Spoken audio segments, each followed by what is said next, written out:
Well, Heidi ho, my peeps. It's Independence Day 2025, around 11 o'clock in the morning. And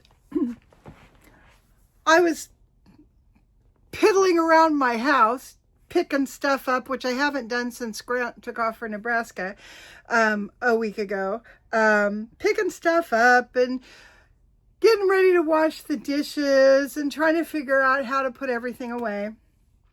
And I suddenly thought of you and how much I wanted to just sit down and talk to you for a little while, just because it's going to set me up for a good day. So, Grant, visiting his family, having a great time. Yesterday was his 76th birthday, and he had a wonderful birthday. It was sort of communal with some other people in the family that are also born in early July. So I got lots of pictures, and I got to see all the kids playing together, and some extended family was there, and it was just really neat to see them all together and having a good time. Hopefully I will be there next July. This July felt like the wrong time for me to leave because I'm feeling nervous about fire weather, about the fact that we hadn't finished up the weed eating, which we did finish. Well, actually, Jose and I finished it yesterday. And just, that little voice that I listen to all the time was saying, you know what? You better stay home. You've got things to do. You need to be vigilant, so stay home. And so that's what I'm doing. The whole neighborhood is kind of subdued today. I don't think any of my neighbors are doing any big 4th of July celebrations. No fireworks, obviously, because where we live, it would be,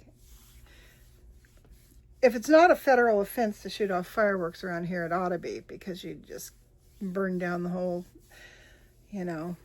several sections of land and kill people. So you just don't go there with fire. But a lot of folks will drive up to the lake, and they're one of the lakes above us. I'm surrounded by lakes, but one of the lakes above us does a big fireworks show every year out on the lake, and people come and drive and park and watch it. That's cool. Or you can drive up the hill a bit. There's a lookout where you can see out over the valley. It's a beautiful view, and you can see the fireworks being displayed at one of the high schools. They'll do a big fireworks show. So, if you want to go watch all of that sort of incendiary stuff, you can do it. I don't want to. I want to stay right here and keep on doing what I've been doing since I got out of bed this morning at 9 o'clock. And that is tidying my house.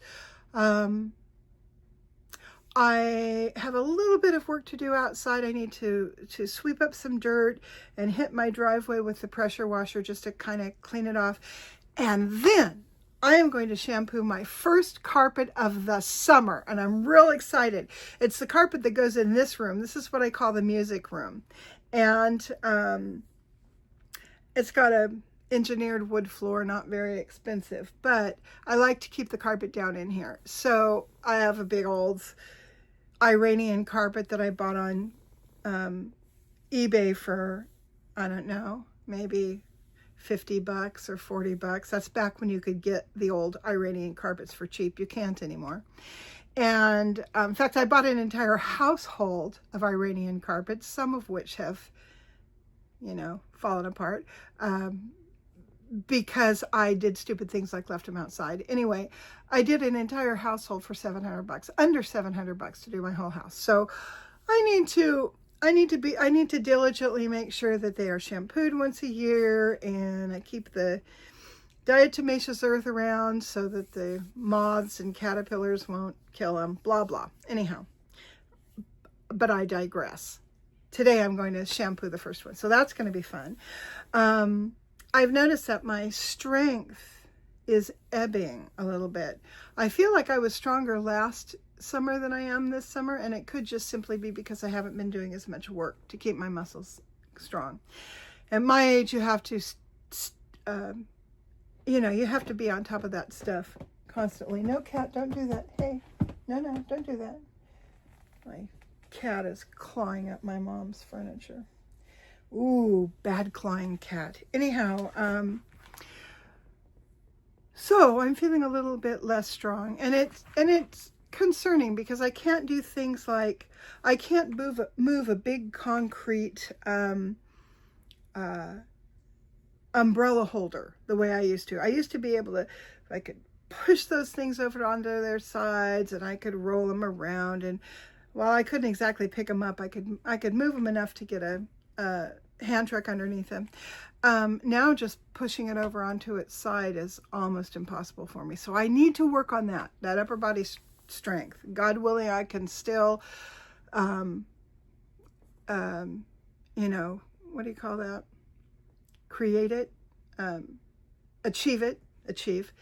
God willing, I can still achieve that with some exercise. We'll see. Anyhow, so that was a challenge for me. Moving the carpet around is a real challenge. Those things are huge and super heavy. But I can always call a neighbor or my son or somebody to come in and help me if I have to. So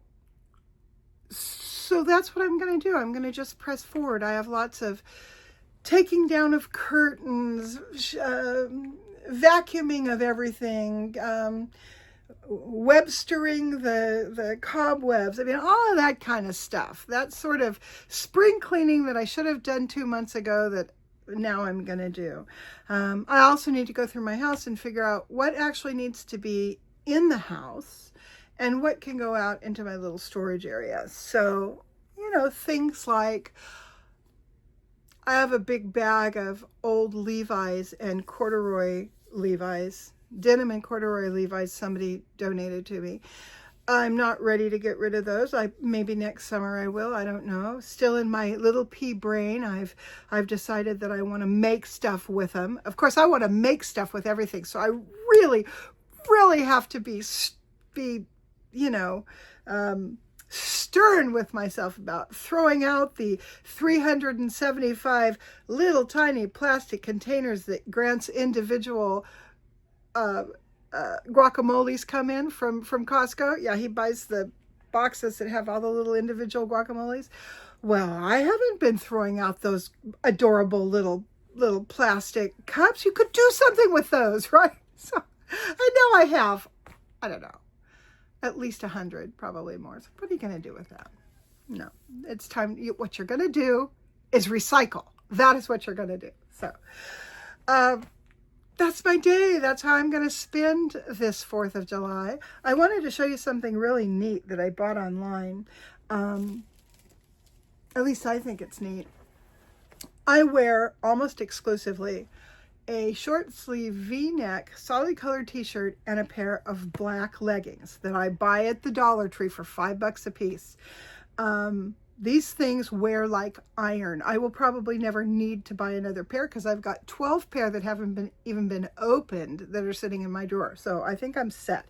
And they're so stretchy that, I could gain 50 pounds or lose 50 pounds and they're still going to fit. So, that's what you call value right there.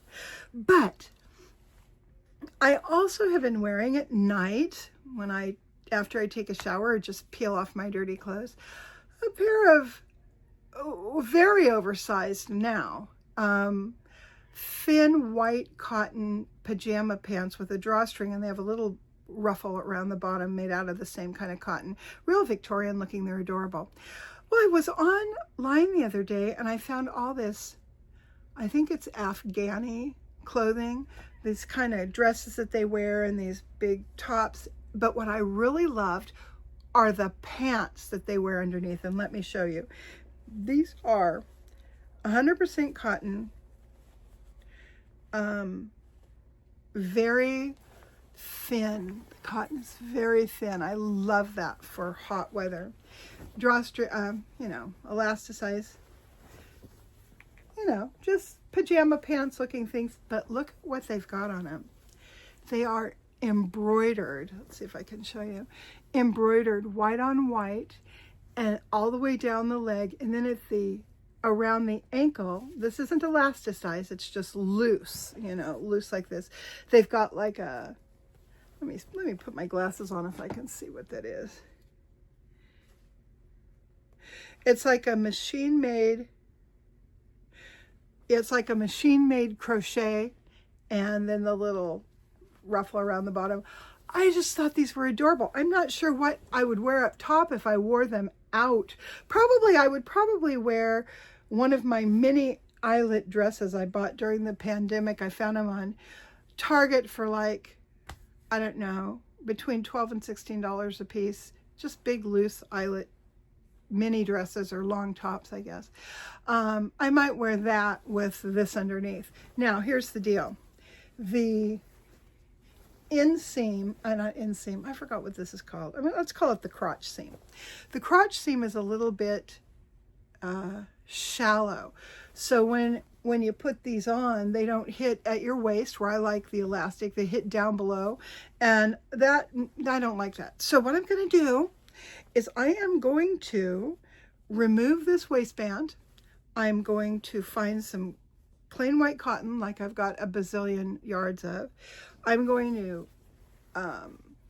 lengthen between the top here and this thing. I'm going to put in a strip so that it drops that that whole crotch seam area, drops it down. So this will be much looser, fit more on my waist. They fit side to side, but up and down, they're a little bit uncomfortable. So anyhow, I just love these. I bought 2 pair. They're each, they both look more or less like this. The other one's a little bit different around the bottom, but they're basically the same thing. So I thought that would be a fun thing to wear during the heat of the summer. What else is going on? I've got way more chickens than I need. Oh, my chickens got broody and they started hatching out chicks left and right. I've got about, I don't know, a dozen teenage chickens right now. And then their mother hens, I've got 2 or 3 of those left. So, and they're just, I mean, they're not just free range. They're like wild animal chickens. They don't go in a chicken house. I do feed them daily, but I feed them like leftover food, bread. If I'm cleaning out old oatmeal or something, they get that. But basically, they just take care of themselves. Of course, they have their water, but I need to capture a bunch of those and pass them on to a woman I know who wants to raise chickens. So I'm going to find them a new home. The cat population has dwindled a little bit. The mamas don't seem to be having babies like they used to, which is probably good. There's probably about a dozen cats left from that huge colony that used to be here. Boy, that was overwhelming.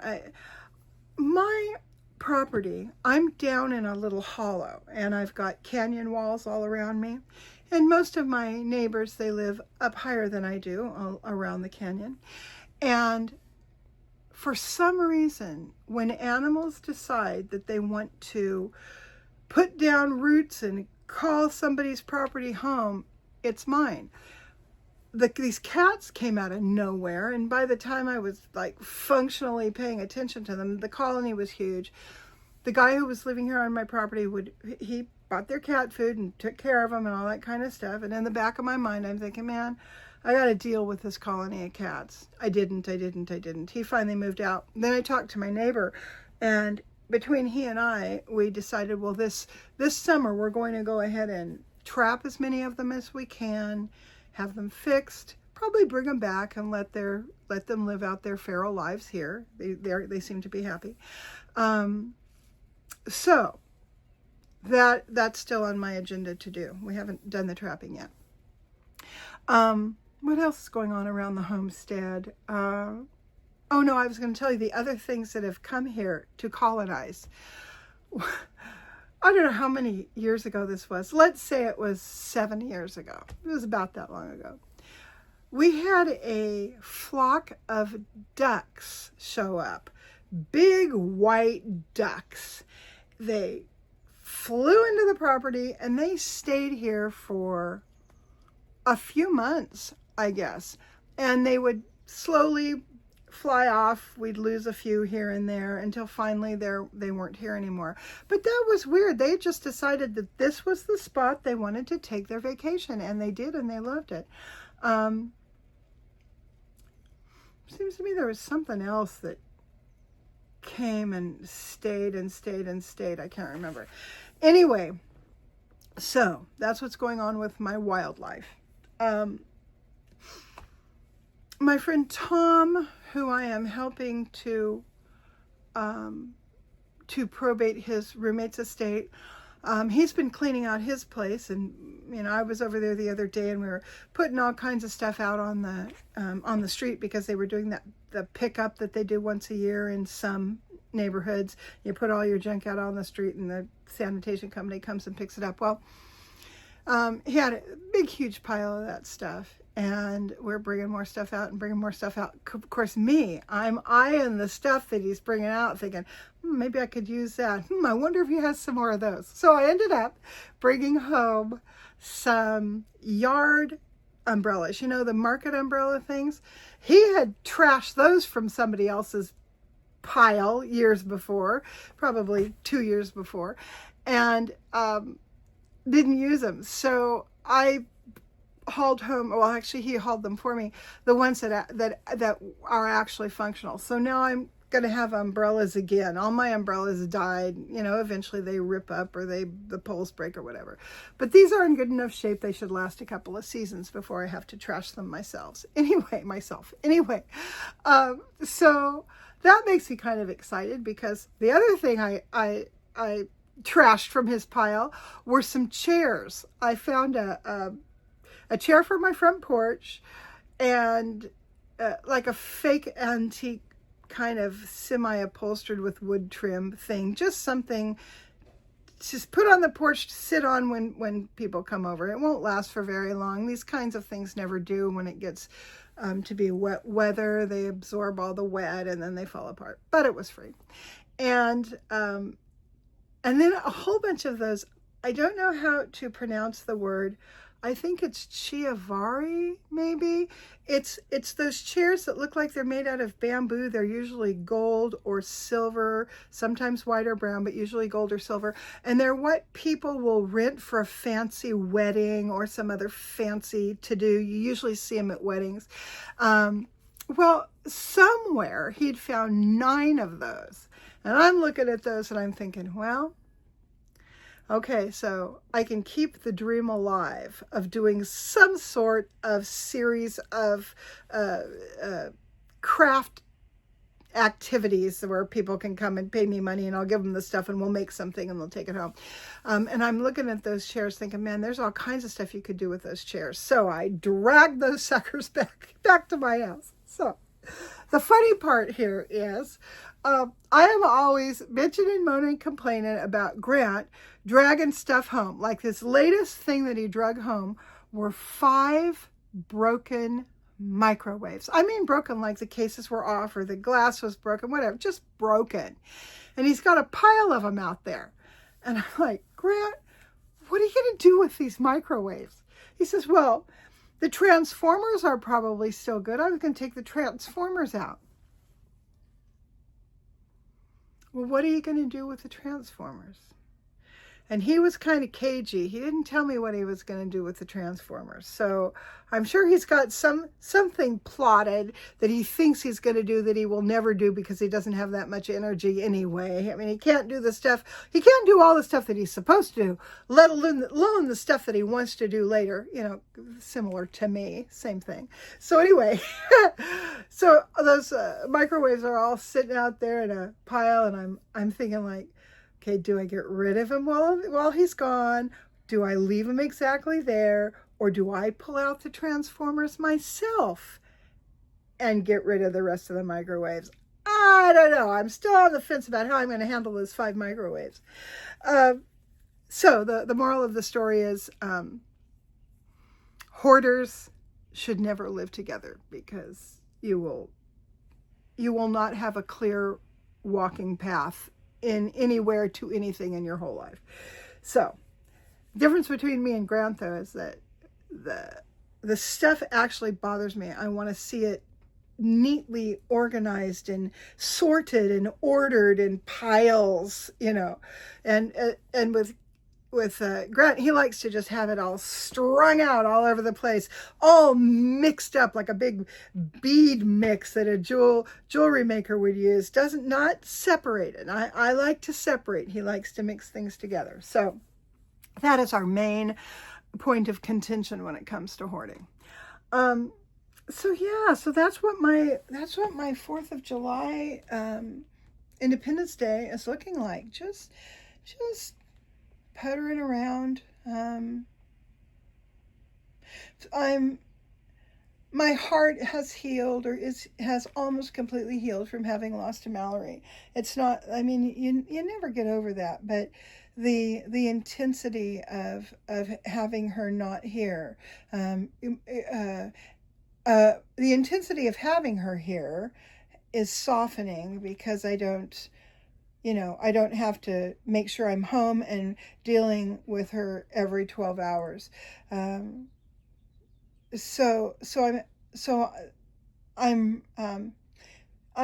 got a new routine now that doesn't include that. Especially with Grant gone, because I'm taking on the stuff that he does on a daily basis while he's gone, and that stuff is feeding the dog, watering the animals, and then in the evening feeding the chickens and the cats. So I'm doing his chores right now, and it takes 5 minutes. It's not a big deal. I also need to, what else do I need to do today? Oh, I need to water. I need to do a couple loads of laundry. That kind of stuff. That calming, centering, domestic stuff that helps you feel like you're in control of your little world. So that's what today's all about. I hope you guys are all having a really, really good 4th of July, or had, depending on when you see this, and that you ate good stuff, and you saw friends and family or people that you love, and and then it was all wonderful, and that somehow there was hot dogs and watermelon and, maybe root beer floats, or just Mountain Dew out of a 2-liter bottle, whatever floats your boat. So my little Heidi Ho is over for the morning, and it made me feel so good to sit down and talk to you guys for a few minutes. And now I'm going to get back to work, and I will see you later. Bye-bye.